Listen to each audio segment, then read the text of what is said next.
Hey everybody, Nikki Burnett here with Taste Life Nutrition. I'm a functional nutritionist and I practice strategic evidence-based nutrition.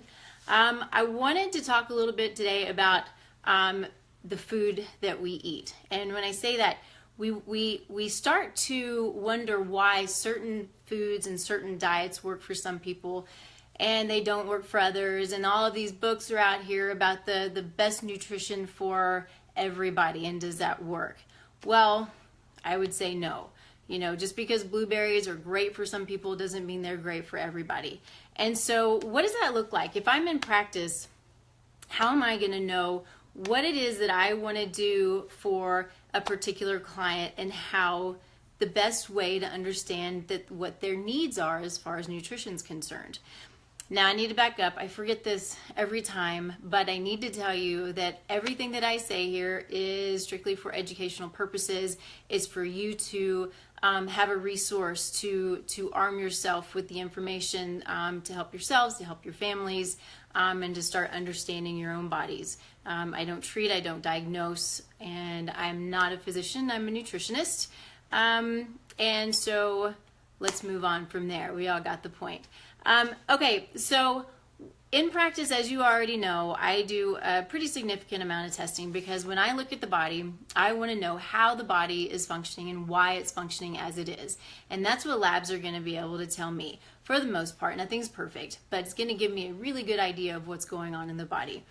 There is a test that I like to run, and it's called an apolipoprotein E genotype test, ApoE for short. And the interesting thing about this genotyping test is everybody has it. Everybody has an ApoE genotype, but there are 6 categories or maybe subcategories under this genotype. And you've got ApoE 22, 23, 33, 34, and 44. And these may be the key, or at least one of the keys, in understanding what are the macronutrients that each of us needs as an individual, not what my mom or my dad or my brother or sister needs, but what is it that I need? What are my genes telling me that I need to eat? This ApoE genotype can also look at how we utilize and process cholesterol and some chronic conditions. There are some pretty significant chronic conditions out there, and understanding your genotype can again arm you with the information on how to avoid dealing with these nasty, nasty diseases that are out there. And again, keep in mind there are many, many, many factors that go into coming down with a chronic condition. And so there's never just one, but these things, understanding the more information that we have on our bodies, how they're functioning, what our genetics are, that kind of thing, then the better off we're going to be later on. So I want to talk a little bit about my own journey and understanding my own ApoE genotype and what that means. Let me back up a little bit. I want to explain first what each category means. And so we're looking at, so say ApoE 22 and ApoE 23. Both of those tend to be a higher fat, lower carbohydrate type of genotype. So if I see those might be the people that would do really well on a ketogenic diet. And if you don't know what a ketogenic diet is, it is a really high fat diet. It's not high protein, it's high fat. It's sometimes up to 70 to 90% of your daily calories are in fat. And when it works well for the right people, it works really well. And they truly thrive on a ketogenic diet. It's extremely restrictive, and so you have to be prepared to want to do it. But most people, when they do it, they feel great if they have the right genetics for it. I will say that.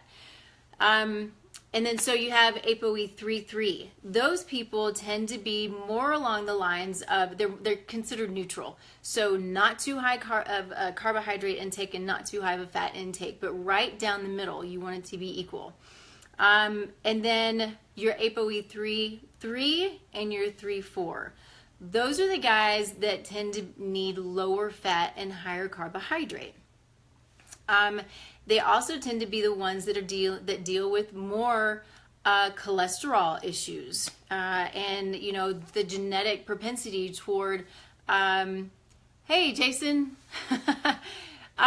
more genetic propensity toward hypercholesterolemia. If I have clients that come in and they're doing all the right things and they're eating really well and things are going well, but we can't get their cholesterol numbers down, we start to look at some other factors. One being, what is their genotype, and maybe that's a key player in the high cholesterol numbers. For ApoE 4 tends to be the one, I think that's probably 5, I think it's 4 or 5% of the population has the ApoE 4 genotype. And those people really need to be really low fat, believe it or not. I am a big fan of fat. We've talked about fat. I think fat is healthy, it's necessary, it's important, just as protein is, just as the right carbohydrates are.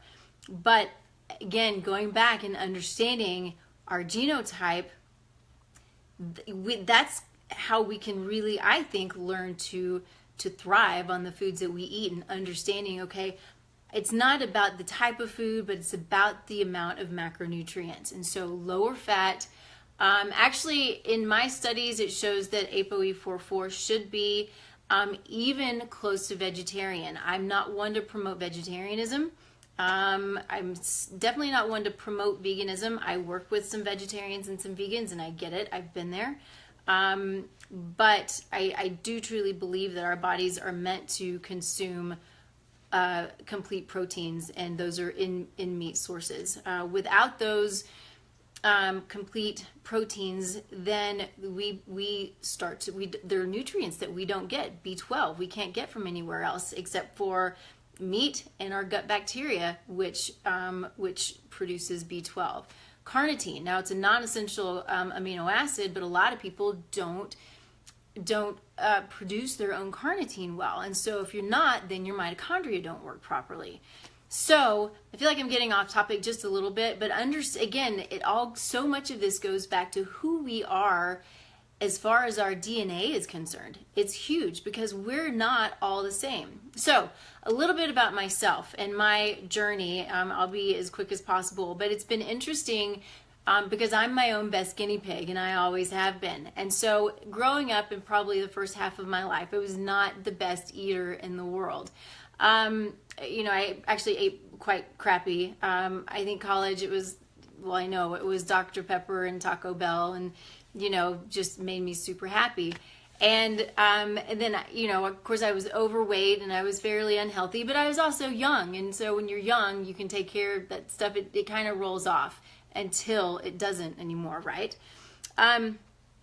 So after I graduated grad school is kind of when I started to dig into nutrition a little bit more. And there was a little bit of a change there, and started learning and understanding. And so throughout that time, as I'm my own best guinea pig, I did the Atkins diet, which I did terribly, and it didn't work well for me at all. But the basis of Atkins is good.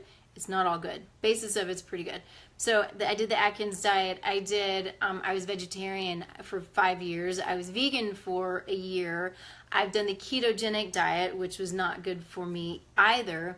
But in looking back and understanding and doing my own genetics and learning about my genetics, quite honestly, what I've seen and how I've felt my body work and how I've stayed lean, because in going through all these, even as a nutritionist now, I'm still trying to learn my body and understand and figure things out, and what does my body thrive on and what does it not thrive on as much.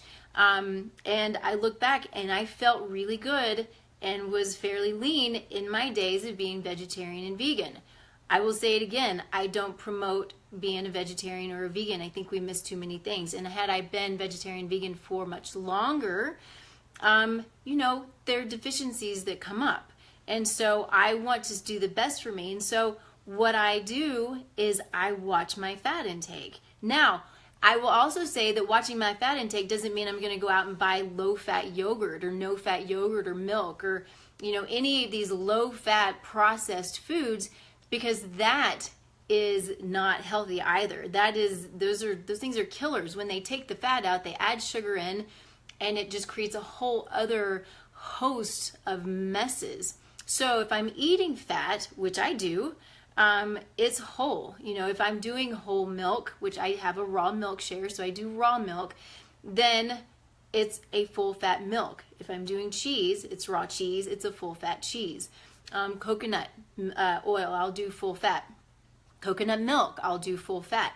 But I'm very aware about how much I'm putting in, what I'm making. If I'm using butter, instead of doing a whole, slather of butter, I'll do less butter. And I'm finding that this is how I work better. And it's amazing because it's all in my genetics. And so when I work with my clients, I as I said, I do lots of testing, and bringing my clients in, this is one of what is becoming, because I'm learning more and more about it, but it's becoming a really integral part of my practice, understanding, okay, I can actually feel fairly confident about saying these are the types of foods you should eat, and the time, more than that, the macronutrients that you should be taking in on a daily basis. And I'm not one to say we need to count fat and count calories. I think sometimes it could be a good thing if you're trying to learn your body, and what does it mean to take in 20% fat, or what does it mean to take in 30 or 40% fat, or if you're on a keto diet, what does it mean to take in 70 or 80% fat? So understanding what that looks like on paper, sometimes it's or on a computer screen, but sometimes it's really important to track it just for a certain amount of time until you learn about who you are, how your body is working and functioning, and how it's gonna do best for you, and to keep you at a really great place of health. So I think that that's all I wanted to talk about. I'm looking at my notes behind me, and I think that's everything that there is as far as apolipoprotein E. Hey Chris, good to see you. But feel free to ask questions, post questions below the video. I'm going to post this video on my personal page as well. I think I'm going to try to start putting them on my website. And what else? Go to my website, and if you have questions, my number's on there. You can call me. Let me know. I'm here to help to support you and be a resource for you. And if we ever want to work together, then we can do that too. So let me know if you have questions. I am going to really try to do this a little bit more often. It's not been easy, but I really want to continue to get as much information out there as I can. So anyway, I'll stop jabbing. Thanks for everything, and we'll see y'all next time. Bye.